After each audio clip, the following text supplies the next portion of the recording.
pengajaran Ibu. Baik Nurul, terima kasih banyak ya sudah membantu Ibu.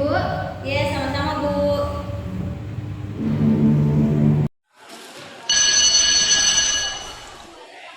Ke kantin yuk. Ayo. Ya.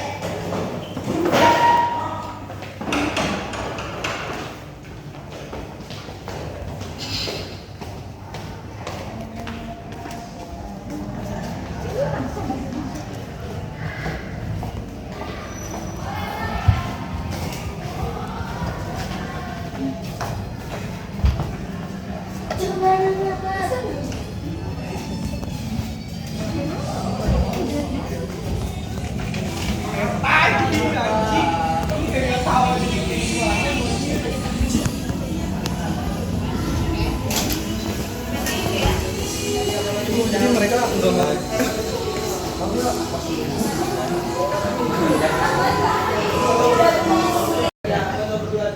Kamu baik hati banget sih mau bantuin Susi sama Safira. Ya dong, aku kan rajin belajar, terus juga aku pinter. Jadi aku mau ngajarin Susi sama Safira. Tadi juga Bu Hana muji aku pintar. Aku senang sih kamu berbuat baik kayak gitu ya. Tapi jangan sampai perbuatan baik kamu itu ria ya Nurul. Yang dikatakan Amai Nurul, kamu jangan terlalu ria dalam segala sesuatu. Emang Ria itu seperti itu ya? Ya ampun Ines, jadi ria itu perbuatan yang tidak ikhlas. Jadi perbuatan kamu itu pengen dilihat oleh orang lain tanpa keikhlasan dari diri kamu sendiri.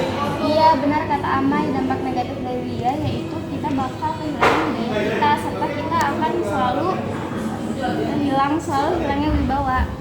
Oh jadi gitu, ternyata Ria itu Ria. Makasih ya Alia dan Amai atas informasinya. Tenang aja teman-teman, aku cuma bercanda kok. Jangan dibawa serius juga kali. Lagian niat aku juga serius kok. Dan niat aku tulus untuk bantuin Safira sama Susi.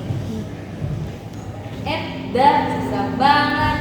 Safira, kamu ngerti gak yang ini? Selama aja aku nggak paham lagi soal baru. Coba kita tanya Nurul. Bocah itu kan katanya mau bantuin kita. Nurul, aku mau nanya soal yang ini. Aku gak paham sama yang bagian ini. Ya ampun Susi, gunain HP buat apa? Kan aku bisa nyari informasi. Gimana sih? Gunain HP dengan baik dong. Nurul, bukan apa-apa nih ya. Bukannya kamu udah jadi sama Bu Hani ya buat bantuin kita. Ya makanya kalian belajar dong. Masa gitu doang? Gak ngerti sih. Kayak aku dong. Udah pintar, rajin lagi. Nurul, kamu jangan kayak gitu. Percuma dong kalau kamu pintar, tapi cuma dijadikan kesombongan semata. Gak mau ngajarin kita belajar. Kepintaran itu harusnya diajarin ke kita biar bermanfaat. Bukannya kamu udah janji ke Bu Hana buat ngajarin kita.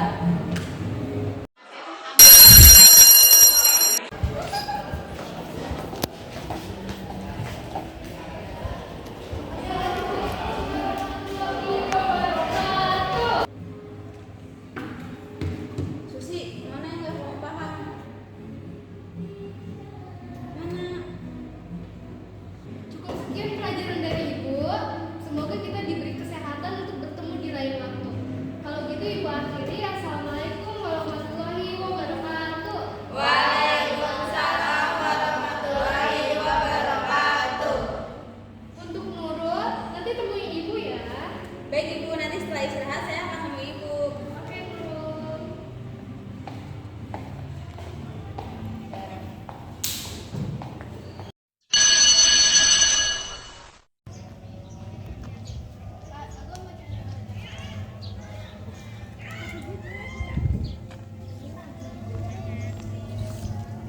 Sini Nurul, duduk samping Ibu.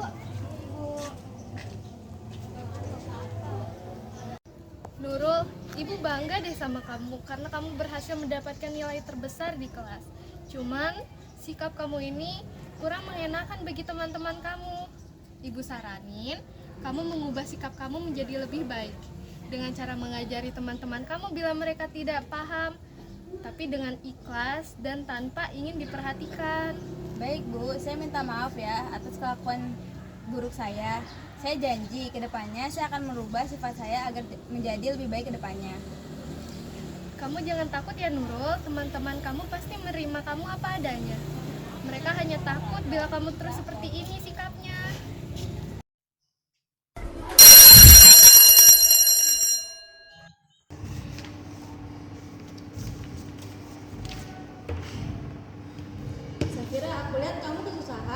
bagaimana yang nggak ngerti, sini aku bantu ajarin. Alhamdulillah, Nurul beneran berubah sifatnya. Semoga dia selalu kayak gitu ya. Ya, alhamdulillah.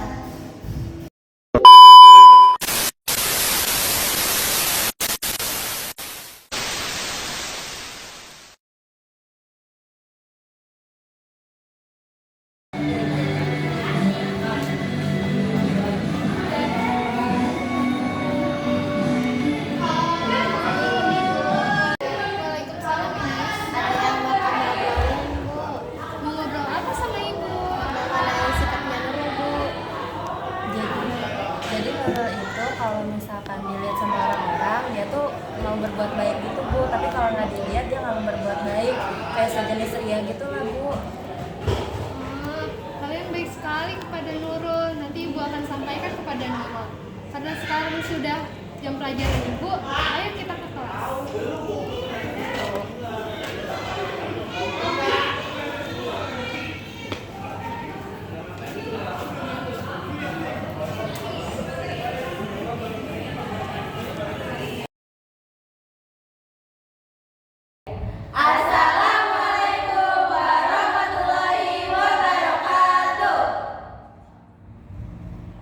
Perkenalkan, nama saya Amaya Auzora. Di sini saya berperan sebagai murid yang baik hati dan bersikap rendah hati.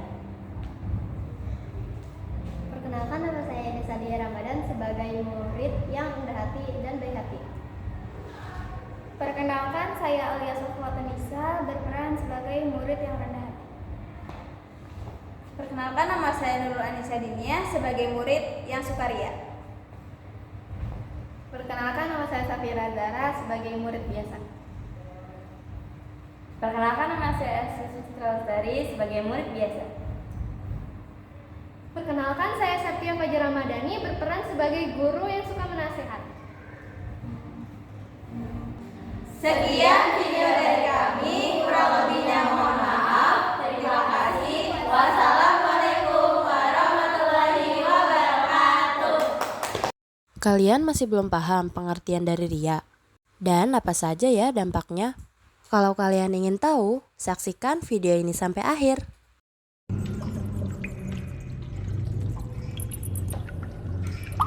Ada orang yang sholat kata Quran celaka. Fawailul lil musallin, kan? Celaka orang-orang yang sholat. Di orang sholat saja masih berpotensi celaka, apalagi yang tidak sholat. Oh, jangan dirubah ya cara berpikirnya gitu. Ada orang berkata, dulu pernah ada ungkapan, oh, orang sholat itu celaka, lebih baik nggak sholat, karena yang sholat celaka. Anda keliru cara berpikirnya. Ya, jadi yang sholat saja masih berpotensi bermasalah, apalagi yang tidak sholat. Cuma jangan dipotong sampai sini ayatnya. Kalau dipotong sampai sini, jadi persoalan serius nantinya. Karena banyak orang sekarang, ya, mohon maaf ya, barangkali ada sesuatu dalam jiwanya sehingga seringkali memotong-motong berbagai hal, apalagi memotong-motong ayat-ayat Quran. Ya, siapa orang-orang yang celaka ini? Alladzina hum an salatihim sahun, yang lalai dalam salatnya. Siapa orang-orang ini? Masih ditafsir lagi. Alladzina hum yuraun, yang ria dalam menunaikan ibadahnya. Jadi ada orang salat ria bermasalah. Kemudian juga ada orang infak ria bermasalah. Quran surah kedua Al-Baqarah ayat 264 itu, posisi paling kiri itu, ya, sebelah bawah. Ya ayyuhalladzina amanu, hai orang-orang yang merasa telah beriman kepada Allah, la tubtilu shadaqatikum bil manni wal adha. Jangan engkau gugurkan, hati-hati. Jadi ada amalan yang saat dikerjakan, ya, itu ada potensi langsung batal, gugur. Ya. Bahkan ada yang setelah dikerjakan langsung gugur, sedang dikerjakan langsung gugur, ada yang sebelum dikerjakan langsung gugur. Bisa terbayang ya? Bagian terakhir tuh yang paling unik tuh. Sebelum dilakukan sudah hilang pahalanya. Ya, sudah hilang pahalanya. Awas, hati-hati. La tubtilu shadaqatikum bil manni wal adha. Jangan coba-coba Anda gugurkan pakai fi'il mudhari di situ. Ya, sedang, akan, atau nanti. Jadi ada orang yang akan mengerjakan bermasalah, sedang mengerjakan bermasalah, dan setelah mengerjakan pun bermasalah. Karena dia melakukan perbuatan yang merusak sekaligus mengganggu amal yang telah ia kerjakan itu. Ya. Diberi contoh oleh Quran, kalladzi yunfiqu malahu ria'an nas, seperti orang infak yang disertai ria. Ria itu saking bahayanya. Ria itu bisa langsung menggugurkan amalan. yang Masya Allah cara menggugurkannya bisa sebelum amal itu dikerjakan sudah tidak bernilai. Antum misalnya, mohon maaf ya, mau infak tapi sudah ada niat riya dengan infaknya.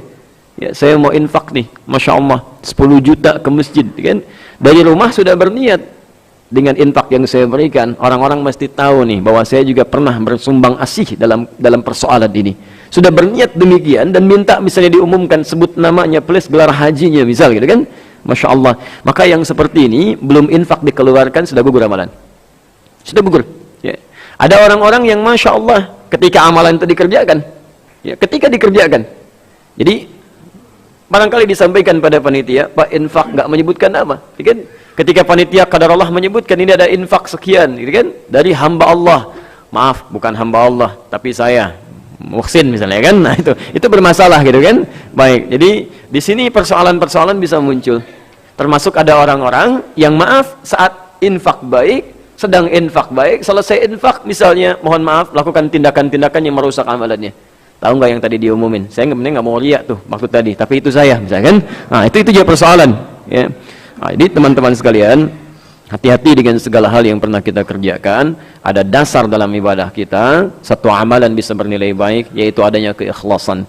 Seperti Allah firmankan di surah Al-Bayyinah ayat kelima itu, وَمَا أُمِرُوا إِلَّا لِيَعْبُدُوا mukhlishina lahuddin, dan tidaklah mereka hamba-hamba Allah itu diperintahkan untuk beribadah apapun yang dikerjakan kecuali, ingat cara menerjemahkannya, berusaha untuk ikhlas mengerjakannya ya, berusaha untuk ikhlas. Usaha kita untuk berikhlas itu kalau sudah berhasil melakukannya, maka diberikan kelapangan dalam jiwanya, dirubah namanya dari mukhlis menjadi mukhlas. Orang mukhlas ini yang sulit ditembus oleh setan, dan turun ya satu ayat khusus, bahkan dikemas dalam satu surat yang luar biasa indah dengan nama benteng. Dalam bahasa Arab disebut dengan hijr. Hijr itu benteng. Jadi ada orang-orang yang punya benteng antara dirinya dengan setan. Ya, bukan setan nggak mau goda, begitu mau goda nggak tembus tuh, sulit gitu ya. Ya, maka ada di surah ke-15 Al-Hijr itu. Ya, intinya di ayat ke-40-nya nanti. Ya, illa ibadaka minhumul mukhlasin. Ada nanti orang-orang yang oleh setan berusaha digoda, bahkan di surah Al-A'raf disebutkan dari depannya, belakangnya, kanannya, kirinya, tapi ada satu golongan yang sulit ditembus, bukan mukhlis tapi mukhlas.